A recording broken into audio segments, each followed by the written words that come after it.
Hello, and welcome back to Your Business on the Web. In this second episode, Phil and I are going to be discussing content and providing you with strategies to create content for your website.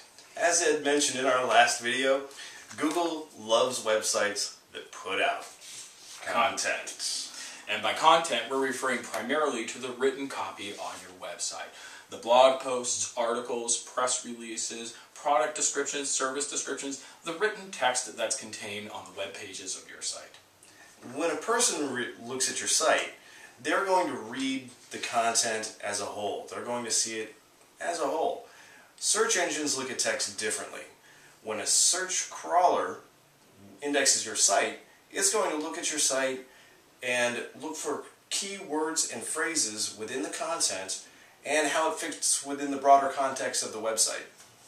Now, these keywords and phrases in your content are the same keywords and phrases that people are using on search engines to find information they're looking for day in and day out. With these keywords as the cornerstone of internet search, it absolutely makes sense that you would want important keywords for your business to be included on the content of your web pages.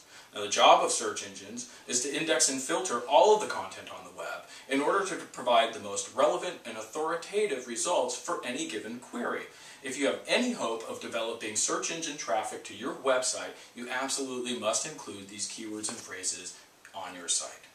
And as we start talking about content strategies and plans for generating more content, that's what we really have to think about, is the two different audiences, the web crawlers and the humans. So to do that, we start by asking a few questions.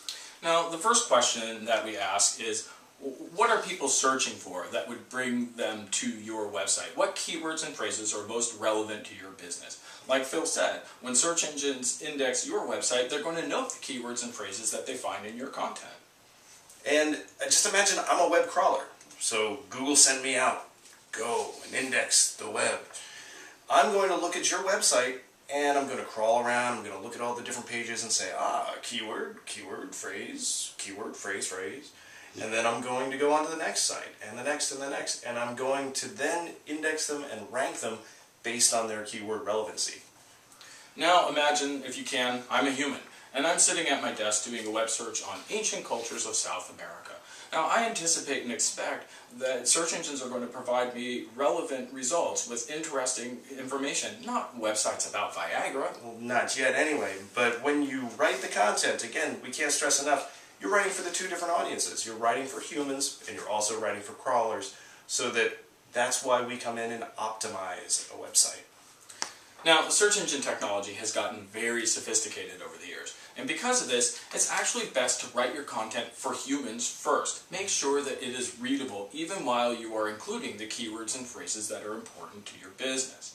Now, the second question we want to ask is this content shareable? Because content that is shared is a great signal to search engines that it's relevant. And think about it like when you have a casual conversation. If you have a casual conversation with your colleague, you're going to frequently cite the source of the information. You're going to say, oh, well, I heard it on my way to work when I was listening to NPR, or I saw it on a bathroom stall, or I heard it through the grapevine. And so you are going to judge that information based on the legitimacy of its source.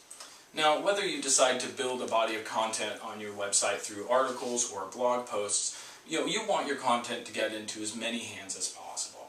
If, for example, you create a groundbreaking article that proves the existence of the Higgs boson particle, well, that content is going to get shared and spread around the internet. It's going to get traced back to your site, and people who share are also people who link. And then people start talking about you.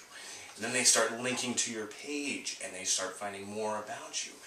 And when that happens, when you have links and you have a lot of shares, that's when your page rank goes up. And when your page rank goes up, your site will begin to rise in search engine results exactly for the keywords in your content. And now your website's on fire! You've got people coming and coming and coming. Right? Well, maybe. Once you have visitors, you have to keep them coming back. And so, how are you going to do it? Well, I'll tell you how you're going to generate content, and more content, and more content, and more content, and more content, and more content. When do I get to stop generating the content? You will never stop generating Never? content. Never. Because Content boosts the likelihood of links, and it boosts the likelihood of shares. And when you get more links and shares for your content, that helps raise your page rank, which raises your standings in the search results, which brings you more visitors. So why would you ever want to stop writing content? You must keep generating content if you want to continue generating buzz. Yeah, all right. Well, while you pay attention to using these keywords, what you're also doing, again, is you want to be addressing the web crawlers as well, but you want your content to go viral. You want it to go everywhere. Right. And everyone has their favorite stash of stuff to share, both personal and professional. And right now, we'd like to share with you some strategies to make your content more shareable, more linkable, therefore increasing your page rank and improving your search results. So one of the first things you need to take in consideration when you're writing content is you want the voice to be personal. You want it to be yours. People don't want to hear the voice of the boardroom dialogue marketing spiel. They want to hear what you have to say. You also want to make your content digestible. It's great to have plenty of lengthy content, but you also want content that's easily read, short, and informative. And more than anything, for me anyway, I want my content to be funny. If it isn't funny, I'm not going to share it. But if it gives me a chuckle, it's going to go all over the place. Now, another content strategy that's pretty effective, actually, is to write content that's frightening. Doom and gloom content that scares the pants off your visitors. Use numbers and statistics that are just frightening, and you'll be surprised by how shareable it really is. And if you can, make your content exciting. Use cutting-edge news and trends that are going on in your industry. That will help get your content shared out there, because people will say, this is something I haven't seen before. Another strategy is to be controversial. Take a stand, and it can be difficult, but it does encourage great user engagement.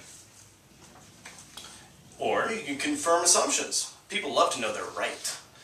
So if you are writing content that confirms what people have already thought was correct, they're going to say, wow, this person knows exactly what I'm talking about. I'm going to share their stuff. Now, the opposite of that is to create content that challenges assumptions. Let people question whether or not they're correct. That also is quite shareable. Yes, you can. Yes, you can. These are the how-tos. These are the instructional and the inspirational content. This is the stuff that you see all the time, whether it's one of those keywords like perseverance, or whether it's how to change a pipe in your plumbing system. Another strategy is to make people feel important. And this is a good strategy for sites that need to draw user engagement. Nonprofits in particular can use this to encourage people to understand that their engagement with the website is important to getting a job done.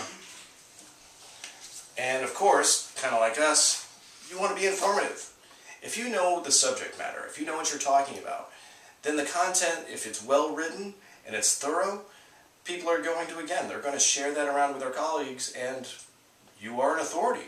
Use that knowledge that you have.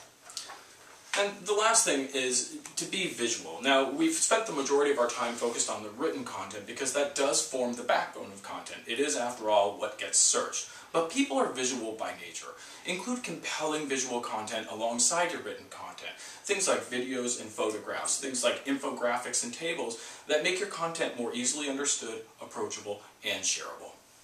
So from a human perspective, there's a lot of flexibility in terms of generating content. You don't need to sacrifice your personal voice just to manufacture content. Well, that being said, there are some pitfalls to content generation. People will get bored if all they're reading about is your business. You absolutely have to work to make your website a resource and not just a sales pitch. And so with this video, we're just trying to give you a pretty good handful of strategies that you can employ to generate more content. And so now all you have to do is go out and do it. And don't get discouraged. Sometimes crafting content can seem like a very serious chore. But once you find your voice, you'll find it's pretty easy. In fact, it doesn't have to be a chore. It can be a blast. I'm Ed Rooney, co-founder and web strategist at Edgeworks Creative. It's really loud. And this is Phil Stevens, the search engine optimization and marketing specialist at Edgeworks Creative. Yeah, stay tuned for the next episode, because in the next one, Ed's going to get more than just a pie in the face. We'll be talking about link building strategies.